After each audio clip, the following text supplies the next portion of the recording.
Hello and welcome to Dinner and a Show. I'm Brian. I'm Tanner. And we're not at a regular place. I'm house sitting and we are, and this dog Raider loves licking people. Look at my arm. Well, we were going to watch Ghostbusters this weekend, but we couldn't because the tornado in our area decided to cut all the power. And so all the theaters, no movie showings. Okay, stop it. Gosh, all right, Raider. Stop it. You're crazy. All right. So we decided to watch a movie that has a lightning storm in it, a very famous one. Mm-hmm. Back to the Future. Very good movie. Oh, one of my all-time favorites. It is one of my favorites, too. Yeah. I absolutely love this movie. Directed by Robert Zemeckis. Written by Bob Gale and Zemeckis. Yeah, and Steven Spielberg was the executive producer. For dinner, well, we were good to go and get some theater food or something like that, but since it's right now, it's like midnight, we decided I'm going to have a cheap, crappy hot dog. And I got Jolly Ranchers. And hopefully you can open them. Yeah, that's a good point. Yeah.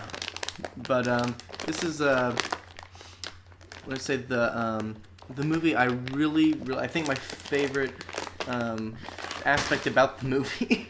You can't open it? No.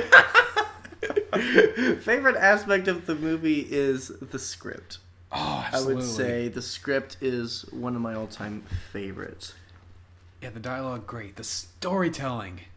Wow, I mean, everything is set up. Everything is paid off one way or another. Even the subtle little things. It's just, oh, man. I mean, it's like every mention of something, like it comes back. It comes back. So like saving the clock tower. It's really the very done. Flyer that says "Save the clock tower" and her means everything. And the girlfriend writing her phone number on the back of the flyer so that it gives a very important clue for later on, like when they have to realize when lightning is going to strike, what time. Yeah, it's like the flyer pretty much explains what. Like what's going to happen, when it's going to happen. I mean, that flyer is pretty key. And then you have some Raider. You wanna join in? Everything just falls into place. Like every line of dialogue that's said, it comes back. And it also delivers a great dynamic, a great character dynamic. It really builds the relationship. It develops it perfectly between Marty and his father, showing how it was, now, and showing how it is then. Well. Now then, I don't know, time travel confusing, but Marty says that line too. Showing how Marty can relate to his father when his father is his age, like going back in time, because that's one of the great things about this movie. It's such a great question. Like, what would you feel if you got to see your parents as young people? Really think about it. What would you say? How would you feel? How would you react? What would you do? This movie wants to play that, and it does it perfectly. I think it does it beautifully. I love the relationship between the kid and his father. Yeah, I mean, it was a relationship that they never really had before. Yeah. Because Marty always saw his dad as a coward, which he sort of was.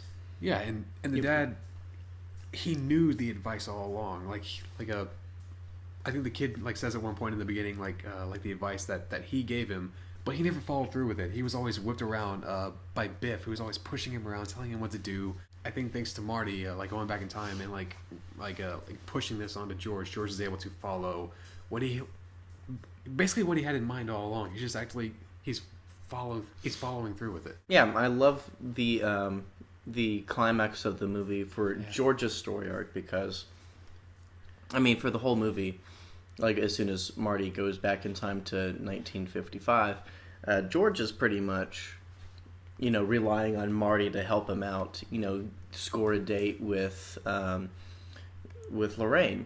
That's part of the plan. Yeah, that was part of the plan so that they can, kiss at the Enchantment Under the Sea, so that they'd fall in love, get married, and Marty, would still exist. Yeah, restore balance to the space-time continuum thing. When the plan is supposed to happen, where George rescues Lorraine from Marty, it's actually Biff. And Marty's not there to bail him out this time, so George actually has to step up and, like Tanner said, become his own man.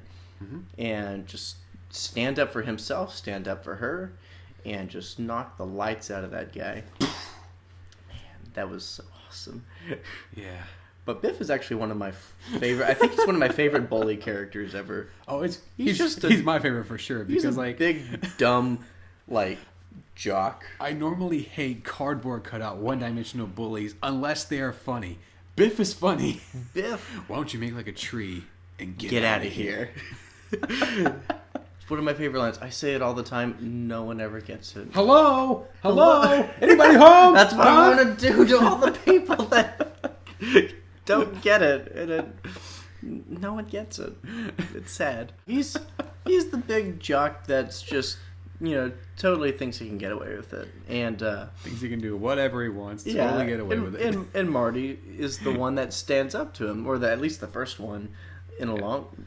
Yeah, I think the first time that anyone's ever stood up to him. And Biff doesn't like that too much. Yeah, he even calls out George for being in a public place. Like, I thought I told you never to come in here. And it's going to cost you. What does Marty do? He trips the sucker. Yeah. It's so funny.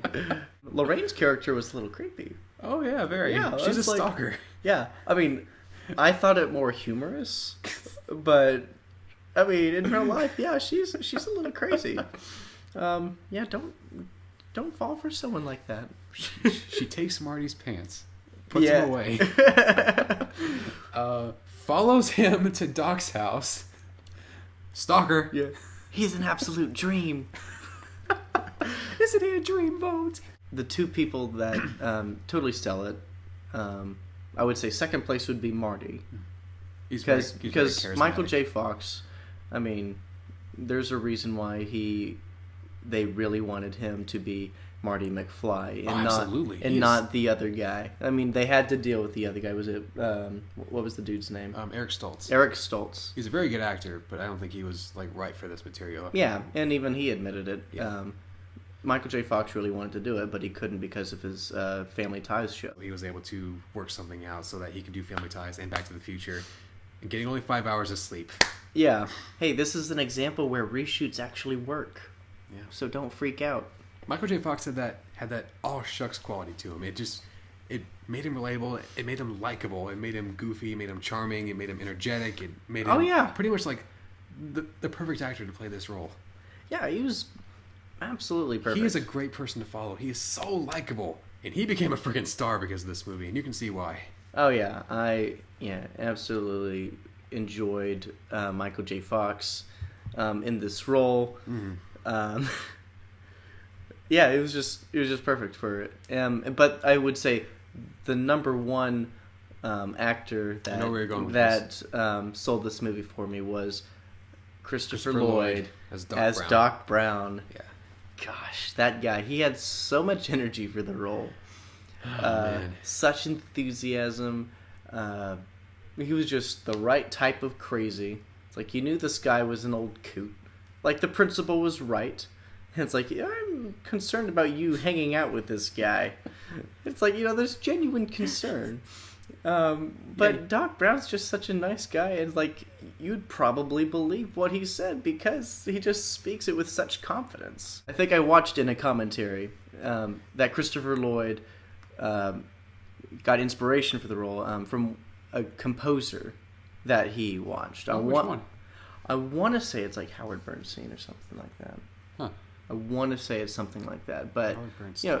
just watch any composer really. They're all so enthusiastic with the arms. They're very intense. Yeah, directing each segment of the orchestra, the strings, the brass, the woodwinds, the big percussions in the back. Their arms are all over the place, and that's what Doc Brown's character was. He was just, we gotta take you to the future. It's pretty interesting. I mean, Marty was cool. He's the main character. He was the one that kind of gets... He was the, I would say, the everyday man that we could relate to, to get the movie going along. Yeah, he's too cool to relate to. Yeah, but Doc Brown, he's just too funny. It's he was the one person. We talked about the script. We talked about the characters. Music, of course, is one of the most iconic scores ever. Music. One of the best music scores I've ever heard in my life. It's just so... Oh, my gosh. It's at a level where you could probably listen to it without the movie. Yeah, because it takes you on this incredible journey. It, like, has a slow build. Like, something is coming. What could it be? It's a great music. It's great music to listen to while you're driving, especially because, like, when you're on the interstate and you're trying to pass this guy... Isn't that the right music that you want to hear? Oh, like when you finally pass like this big truck that's in your way? You probably don't want to listen to it while driving because you might see a cop behind you. Okay, no, I don't want that. Sir, do you realize how fast you're going? 88 miles per hour.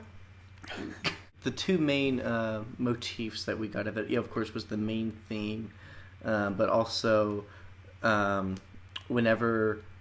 like something disappears from a current picture or something that Marty has on hand, just to kind of realize, oh wait, the future's changing. I may not exist. Yeah. Because my brother is fading. I only see his legs now instead of his whole body. My sister's gone. And that motif comes into play.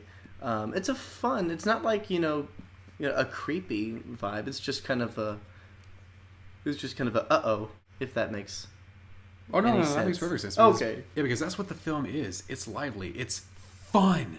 Yeah. A whole lot of fun from beginning to end. Yeah, it's one of my favorite movies because it's so much fun to watch. Yeah. Like, I remember when I first watched this film, and probably the second time I watched it, because there was a very large gap between the first and second time I watched this. So I didn't really remember a whole lot of it that happened. But I remember I was, like, on the edge of my chair watching this film, because it was just so fantastic. I was never bored the first time I watched it, and I just kept watching it again and again. Oh yeah, my dad introduced it to me. He was in his 20s, I guess, when it came out. Yeah, he was about 25. Yeah, so he watched it in theaters, and definitely one of his favorites. And he decided to share it with us, and boy, I'm glad he did. The visual effects still hold up. Yeah, they do. You can tell, obviously, in a few parts, they speed the film along. Yeah, like at the first time the DeLorean that travels through time, you can tell, like, a little bit that the flame trail that the DeLorean has. Yeah. They speed it up a bit.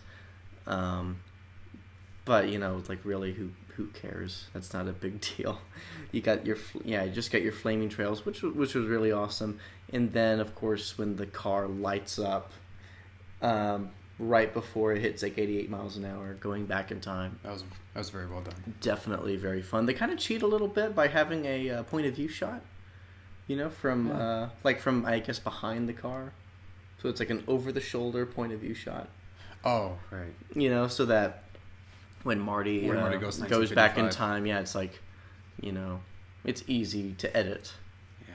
So I mean, stuff like that. But I mean, I think that we already know how it works. Yeah, it's pretty smart. I'm going to give it my highest rating, a secret handshake. I am too. Secret handshake. It is it's 4 stars out of 4 on smithsverdict.com. My review is on that website. I reviewed this film already on my blog called The Scoop with B. Coop. It's just a little fun website I have for reviewing movies. You can look at that. I'll put it in the description. But yeah, that's our review for Back to the Future. Be sure to like, comment, and subscribe. And if you would like to share it, that'd be great. And that's all we have. And we will definitely try and get the new Ghostbusters movie review out there. But yeah, please Mother Nature. Please be good. Mother Nature. Curse you! They don't want us to see it. No, but we're going to see it for you guys. Yeah. All right, that's all we have. Thank you, and have a great day.